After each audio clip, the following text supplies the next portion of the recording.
Hello students, in this video I am going to show you test of cupric oxide and manganese dioxide.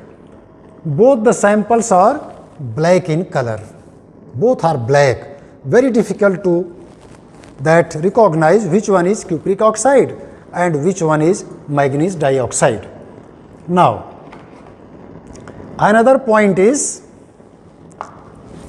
let us take a small amount of this sample in a test tube, very small amount taken here, and to this small amount of this sample I am adding a small amount of concentrated hydrochloric acid.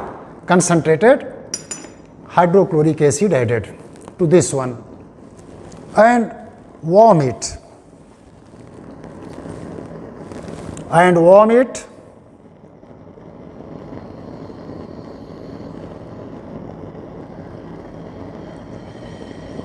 Now bring starch iodide paper in contact with on the mouth of the test tube to check what happens with the starch iodide paper.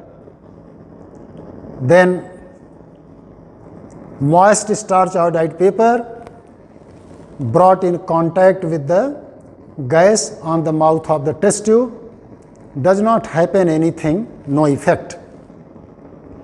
Now this is when heated with concentrated hydrochloric acid.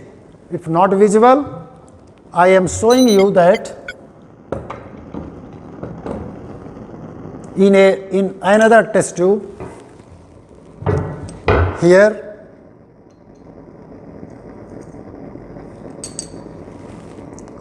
what kind of solution, what is the color of the solution? A green solution is obtained. Solution is green, see. Now visible, I am diluting this solution. Solution is gradually changing into blue color. This solution become blue. Now to this blue color solution, I am dividing into three parts. Here one part and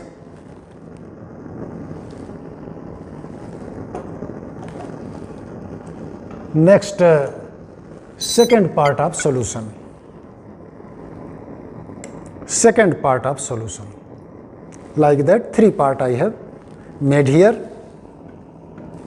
Now to the first part of this solution, I am going to add sodium hydroxide solution.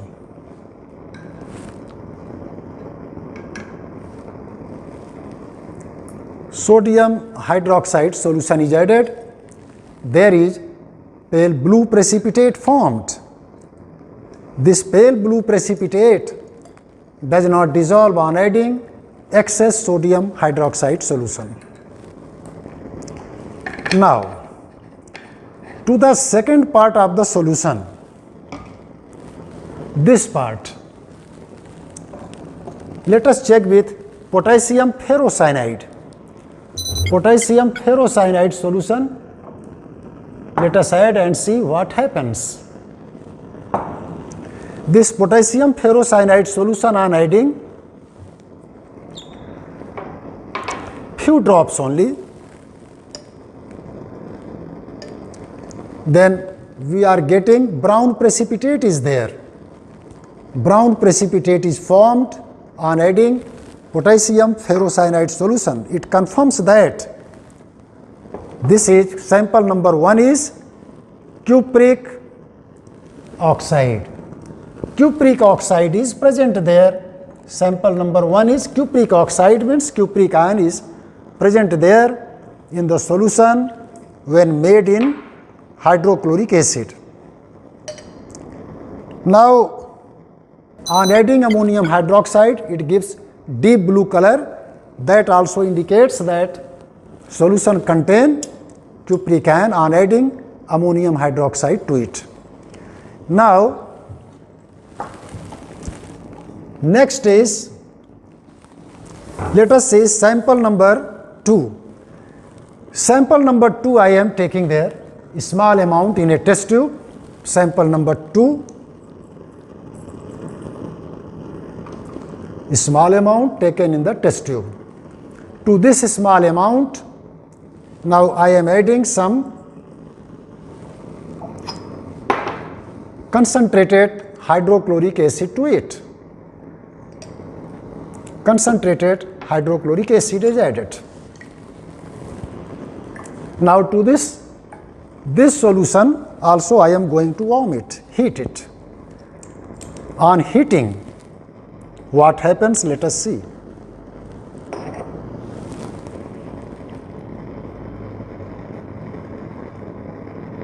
Sample number 1, solution on dilution became blue. A green solution was obtained in the beginning. Now here sample number 2 heated with this solution is not green. And when starch iodide paper, moist starch iodide paper is brought in contact with the gas, then starch iodide paper turns blue black and there was no effect, but here it is blue black. Now let us check this also with litmus paper. With one litmus paper I am checking. A moist blue litmus paper is brought in contact with the gas. First it turns pink color and then that pink color, after some time I am checking what happens. Keep it for some time here. That pink color gradually that is baked. This blue litmus first turns red and then that red color also disappearing, it gets bleached. Blue color is bleaching, see that blue color turns red and red color also disappearing, gets bleached. Now blue, see the solution is brown, not the green, this solution. Now let us see on dilution, it is turning blue or not. I am diluting this solution, it is not turning blue. It means that is not the cupric oxide. That sample was containing what? Manganese. I am taking this solution, filtering and taking their filtrate.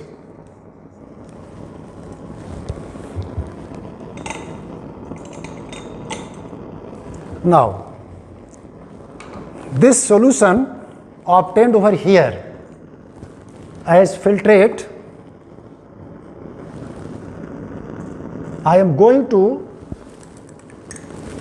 check this small amount of this solution with sodium hydroxide.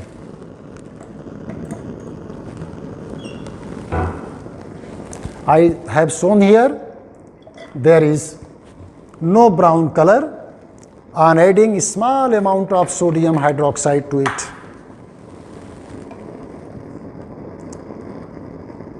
sodium hydroxide adding, then again it become brown only. It in brown color indicates that was sample 2 is manganese dioxide, not the cupric oxide. And to the second part of this solution, I am adding ammonium hydroxide. Let us see. First one gave this deep blue color and the second one it is giving deep blue color. Let us check. No deep blue coloration, no deep blue color. Then it indicates that was manganese dioxide and sample 1 is cupric oxide. And that's all for today. Again in the next video you will get next experiment. Thank you.